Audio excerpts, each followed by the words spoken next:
Assalamualaikum warahmatullahi wabarakatuh.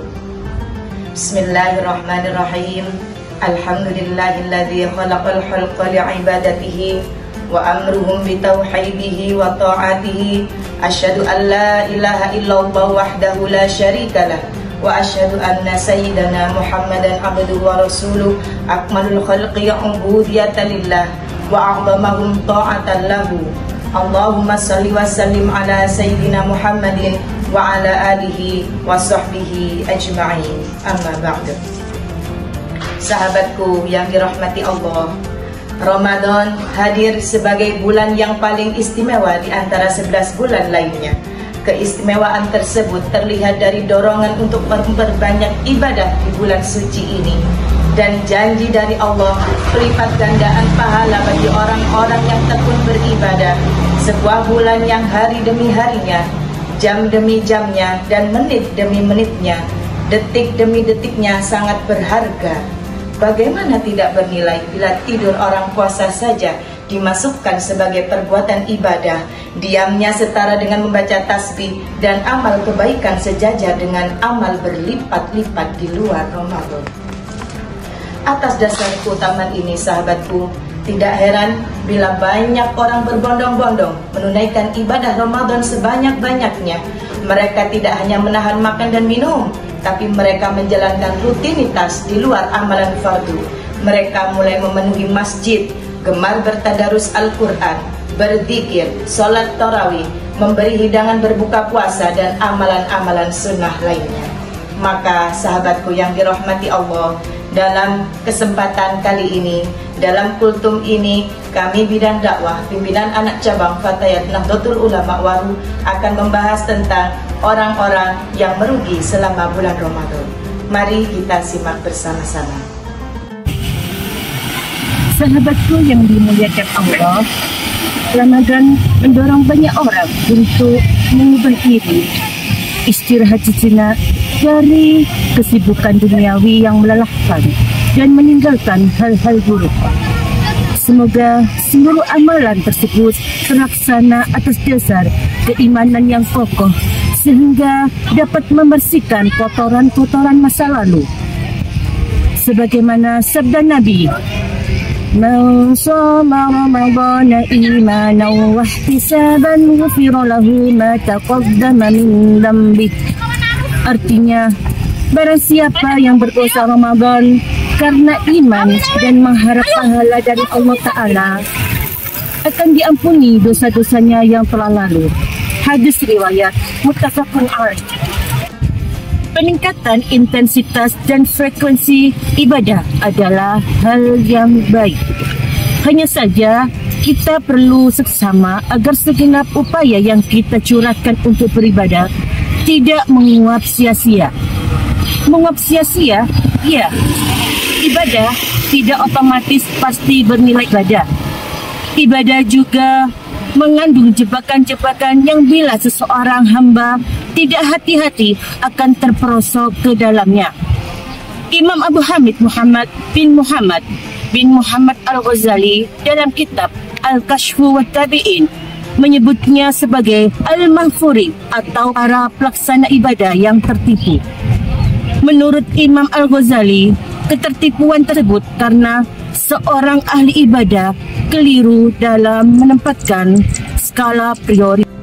Sahabatku yang dimuliakan Allah, orang bisa saja sangat bersemangat menjalankan ibadah sholat tahajud dari dini hari sampai subuh. Tapi jika karena perbuatannya ia meninggalkan sholat subuh, maka sesungguhnya sedang tertipu.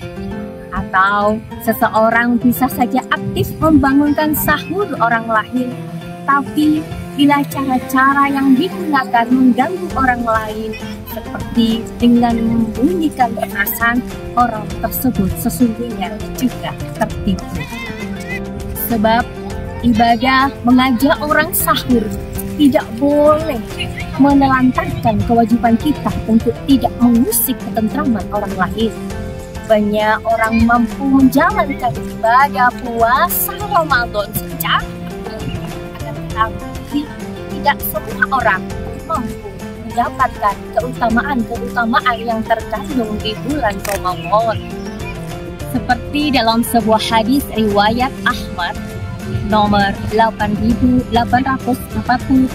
Rasulullah Shallallahu Alaihi Wasallam bersabda, betapa banyak orang yang berpuasa tidak mendapatkan apa-apa, tapi hanya mendapatkan lapar dan dahaga saja.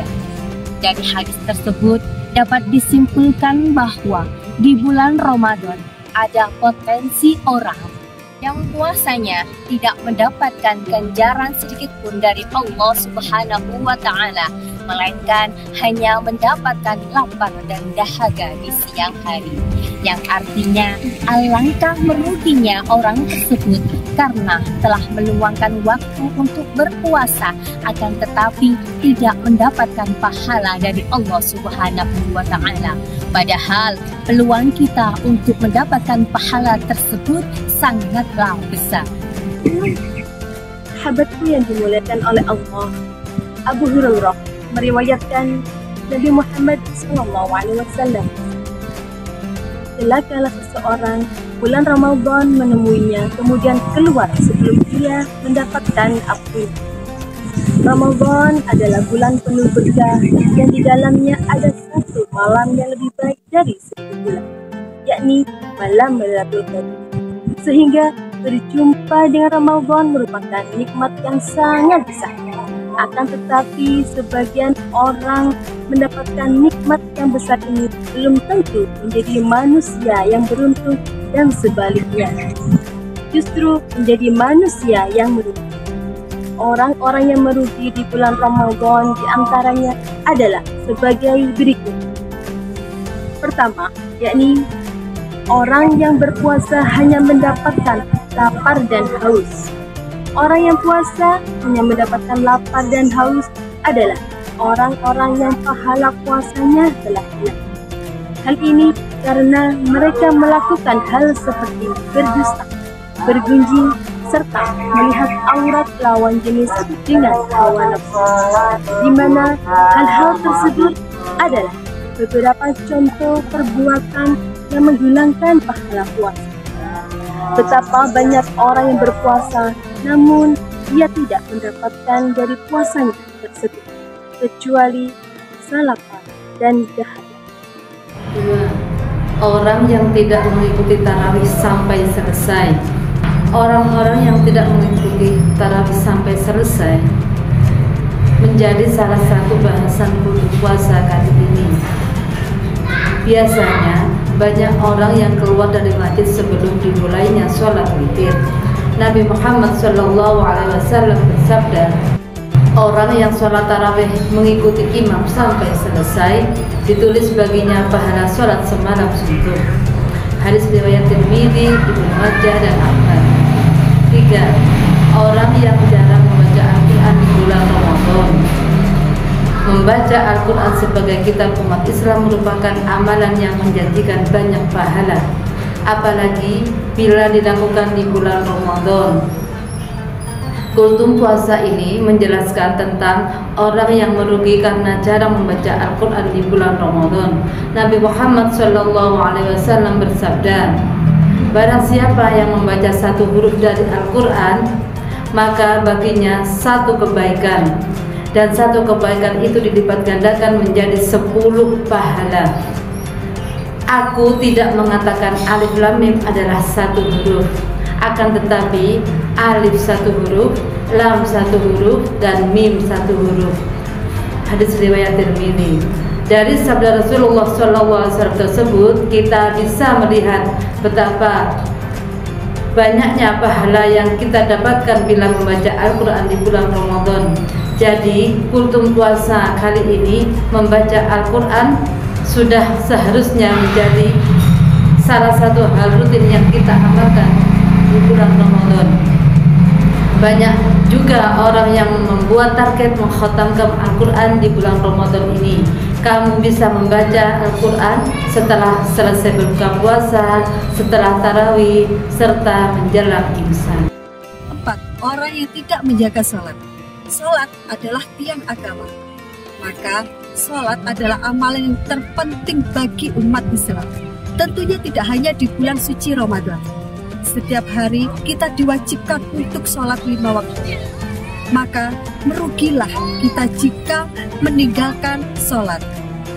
Amalan yang pertama di saat kita meninggal nanti adalah sholat. Maka beruntunglah orang-orang yang selalu mengerjakan sholat atau selalu menjalankan amal baik. Dan merugilah orang-orang yang telah meninggalkan sholat. Hadis riwayat Tirmidzi. Abu Hurairah radhiyallahu anhu berkata, Rasulullah Shallallahu Alaihi Wasallam bersabda, yang artinya, apabila datang bulan Ramadan, pintu-pintu surga dibuka dan pintu-pintu neraka ditutup. Setan-setan pun terbelenggu. Hadis riwayat Muslim. Dari sabda Nabi Muhammad Shallallahu Alaihi Wasallam tersebut, tentunya kita menyadari betapa pentingnya bulan Ramadan. Oleh karena itu, dalam kultum kali ini kita akan membahas tentang orang-orang yang tidak mendapatkan berkah dan malah merugi di saat bulan Ramadan. Rasulullah Shallallahu Alaihi Wasallam bersabda, betapa banyak orang yang berpuasa namun tidak mendapatkan apa-apa selain lapar. Berapa banyak orang yang melaksanakan sholat malam tidak mendapatkan apa-apa selain ibadah. Hadis riwayat Muslim.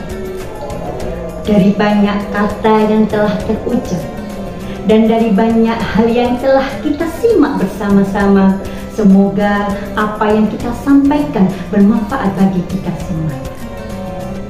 Mari kita manfaatkan setiap hari dalam bulan Ramadan ini dengan penuh syukur. Jadikan ini sebagai kesempatan untuk memperbaiki diri, memperkuat ikatan dengan keluarga, dan memberikan lebih banyak kepada sesama. Dengan penuh keyakinan dan tekad yang kuat, mari kita jelajahi bulan Ramadan ini dengan penuh pengabdian kepada Allah dan cinta kepada sesama manusia. Barakallahu li wa lakum fil Qur'anil azim wa nafa'ani wa iyyakum bi fahmihi innahu huwal barrur rahim. Demikian yang dapat kami sampaikan. Wallahul muwaffiq ila aqwamit thoriq. Usikum nafsi wa iyyakum bitaqwallah. Wassalamualaikum warahmatullahi wabarakatuh.